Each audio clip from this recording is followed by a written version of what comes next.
my grandparents, now I've had 4 sets of grandparents.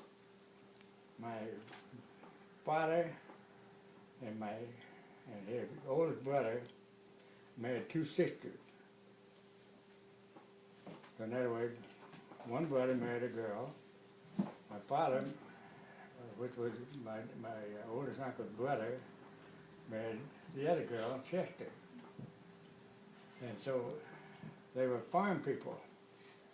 And we basically had a pretty simple life, you know, that back in the old days, there was just no money.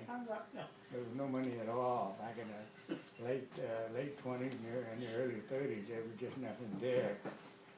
So everything that, like our clothes, most of it was handmade. In other words, they took flour sacks, made some shirts and stuff out of them. And then a year or 2 later, they made me some more. As I got bigger, then I take mine and I pass them down to my brother Frank. So it worked down that way. And yeah, there was some mischief I got into. One day, one of my grandparents, one of my uncles on my grandparents' side, was driving a Caterpillar. And he parked the Caterpillar there and killed the engine. Well, after he killed the engine and everything, I went out there, I thought, I want to crank that thing, you know. I wanted to hit it again. Well, I gave that thing a couple of turns and that darn thing started. But what it did, it was only running on the diesel fuel that was already left into it injected. And it scared me just unbelievable.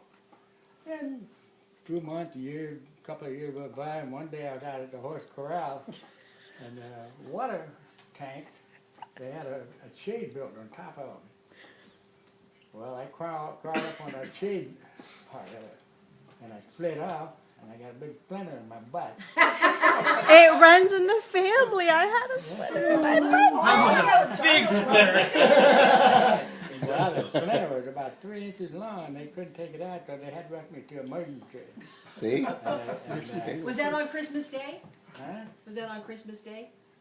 No, it wasn't on Christmas. No. During the summer when I was out of school. We're trying to Grandpa. connect. We're trying to connect it So, here. so they had to remove that big splinter out of it. So back then, there was no such thing as Novocaine or anything. Okay, and then as I got around about, Bill, there's supposed to be Christmas story. no, it wasn't a Christmas story. I'm just telling you what happened. Well, that's then. what I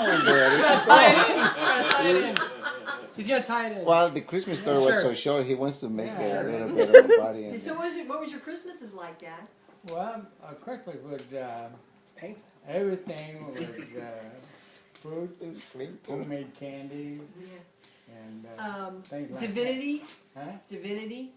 Divinity. Divinity? You know Fudge. that white fudge that we had at Selena's down at your they had relative's the white house? fudge and they had the chocolate, and they put them all under the tree, so they wouldn't sit on the table, and everything was going under the tree.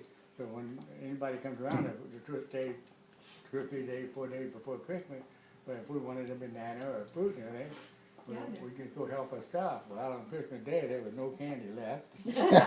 Especially with you there, huh? And so me and my brother and my half-brother Charlie and my sister Shirley, we kind of just helped ourselves, you know. That's the way it was supposed to be in those days, you know. But it was a very simple life, and everybody worked very, very hard. They were 7 days work people that even during the wintertime, they had what they call winter crops, you know, things like that. And so it just basically just one thing next to another, see. So I had a very simple life up till I was about 16, 17 then, see. Now he's 86. Huh? And now you're going to be 86.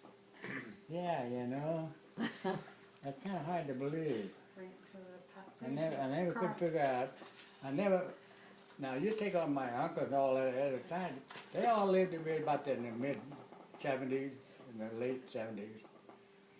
My mother was 87 when she passed away. My father died one day after his 70th birthday. Juice Plus. The what? Juice Plus. Yeah, Juice Plus. So anyway, Thank you. But anyway, I had no idea in my life that I was gonna live to be, you know, up in the 80s, 85, 86 years old. But you know, and then every time I went to go to work or something, I wasn't looking to anything in the future by stopping. I thought I was gonna work forever. That's But how it we didn't work feel. that way. I only got to work till I was 84. And then finally, me and mother had to give it up. Yeah, in fact, we got my June just called up one of the bosses yesterday and said, you know, and Merry Christmas and all this kind of stuff. And so I asked him on the phone. I said, you know, I'm coming up on 86, and I still got my driver's license. So if you get an opening, call me. And he said, well, he couldn't really answer my question. You know. But anyway, like I said, we pretty well simple around Christmas time, you know, and that. And then, of course, we lived right on one side of my town where I lived in Somerton. We was only 3 miles from Old Mexico. And that was on the California side out of Winter Haven. And if you go through Winter Haven heading towards Yuma, well then, as soon as you get through Winter Haven, they had a turnoff and went down a little dirt road, and then you're in Old That is Mexico. space. And then when you went across the bridge into Yuma,